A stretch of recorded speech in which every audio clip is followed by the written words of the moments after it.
Halo semua, pada kesempatan kali ini kami akan menjelaskan tentang peraturan perundang-undangan yang berkaitan dengan profesi BK.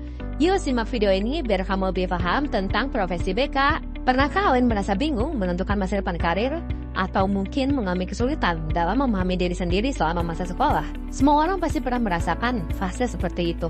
Nah, disinilah peran penting seorang konselor atau guru bimbingan dan konseling BK di sekolah. Sebelum masuk ke peraturan, mari kita pikirkan sebentar, mengapa penting ada aturan bagi profesi konselor di sekolah. Yang pertama ada menjamin kualitas layanan. Aturan memberikan standar yang jelas mengenai kompetensi, tugas, dan tanggung jawab seorang konselor. Yang kedua, menjaga profesionalisme konselor. Dengan adanya peraturan, konselor diharuskan menjalankan tugasnya sesuai dengan kode etik dan standar profesi yang telah ditentukan. Yang ketiga, memberikan pedoman kerja yang terstruktur. Peraturan memberikan panduan bagaimana layanan konseling harus disusun, dikelola, dan dilaksanakan. Yang keempat, perlindungan bagi siswa dan konselor. Regulasi juga berfungsi untuk melindungi siswa dan potensi penyalahgunaan atau ketidakadilan dalam layanan konseling. Yang kelima, pengakuan dan akreditasi profesi. Aturan menjadi profesi konselor diakui secara formal dan mendapatkan legitimasi dalam sistem pendidikan. Apakah layanan konseling bisa berjalan dengan baik tanpa aturan yang jelas? Tentunya, layanan konseling akan mengalami beberapa kendala jika tanpa aturan yang jelas. Yang pertama ada tidak konsisten. Layanan yang diberikan konselor bisa sangat bervariasi tanpa standar. Dan kedua ada kurangnya akuntabilitas. Konselor mungkin tidak punya panduan yang jelas dalam menjalankan tugasnya.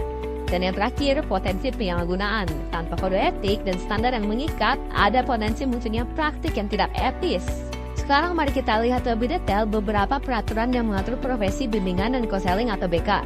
Yang pertama ada Undang-Undang Nomor 20 Tahun 2003 tentang Sistem Pendidikan Nasional yang mengatur kedudukan guru BK sebagai tenaga profesional. Ini adalah dasar bagi sistem pendidikan kita. Yang kedua ada Permendikbud Nomor 111 Tahun 2014 tentang bimbingan dan konseling pada pendidikan dasar dan menengah.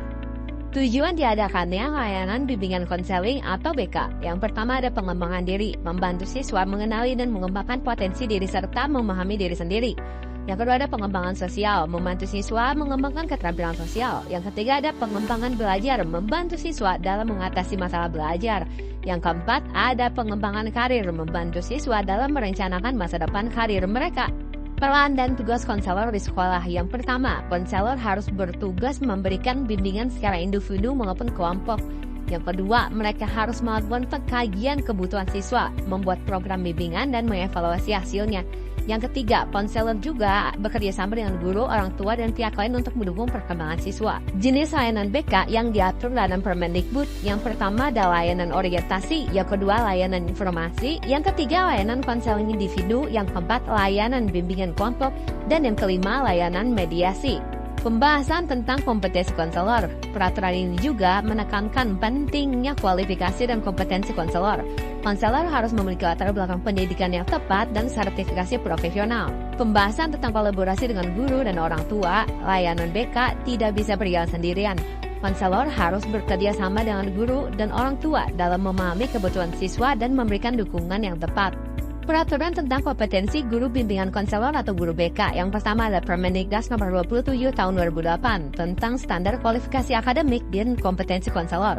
Yang kedua ada Permendikbud Nomor 27 Tahun 2008. Selanjutnya ada Undang-Undang Nomor 14 Tahun 2005 tentang guru dan dosen. Lalu ada Undang-Undang Nomor 14 Tahun 2005 Pasal 1 Ayat 1 dan Pasal 8. Dan yang terakhir ada Undang-Undang Nomor 14 Tahun 2005 Pasal 10 Ayat 1. Kualifikasi akademik konselor yaitu minimal sarjana S1. Konselor diharuskan memiliki pendidikan dalam bidang bimbingan dan konseling atau yang setara. Kompetensi yang harus dikuasai konselor. Yang pertama adalah kompetensi pedagogik. Ini adalah kemampuan konselor dalam merancang, melaksanakan, dan mengevaluasi program. Yang kedua adalah kompetensi kepribadian. Konselor harus memiliki kepribadian yang matang dan stabil. Yang ketiga adalah kompetensi sosial. Konselor harus mampu berkomunikasi dengan baik dan berinteraksi dengan baik. Yang keempat ada kompetensi profesional. Konselor harus menguasai teori dan teknik-teknik konseling yang sesuai dengan kebutuhan siswa. Tanggung jawab konselor berdasarkan kompetensi. Yang pertama harus bisa mengidentifikasi masalah siswa. Yang kedua, menyusun program bimbingan berdasarkan hasil identifikasi. Dan yang terakhir, evaluasi layanan. Setelah dilaksanakan, konselor harus bisa mengevaluasinya. Ada yang dinamakan Kode Etik Profesi Konselor atau APKIN. Kode etik ini mengatur bagaimana seorang peselor harus berperilaku profesional. Mereka harus menjaga kerahasiaan siswa, memberikan layanan yang adil, serta menjalankan tugasnya tanpa diskriminasi.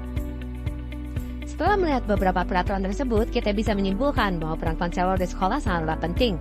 Sebagai penutup, saya ingin mengajak kita semua untuk lebih memahami dan menghargai peran konselor dalam pendidikan kita. Terima kasih untuk kalian semua yang sudah menonton. Semoga ilmu yang saya bagikan ini dapat bermanfaat. Wassalamualaikum warahmatullahi wabarakatuh.